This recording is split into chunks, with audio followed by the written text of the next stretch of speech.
আমি বেশি সময় নেব না, আমার কথা শোনার জন্য কেউ এখানে নেই। আমার যা কথা বলার আমি সিনেমার মাধ্যমে বলে দিয়েছি।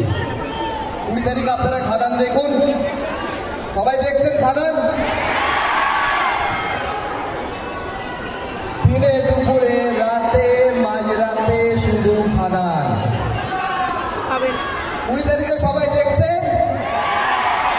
Thank you. একটাই কথা বলবো রিনোকে, রিনো তুমি খাদান বানাওনি, তুমি একটা উৎসব বানিয়েছো।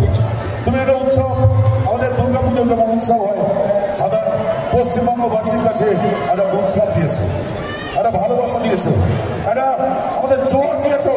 আমরা সবাই খাদান 20 তারিখ থেকে তারপরে বছর 20 তারিখ পর্যন্ত খাদান দেবো। তাহলে এবার সাথে ক্রিসমাস নয়, নিউ ইয়ার নয়, খাদান উৎসব হচ্ছে তো?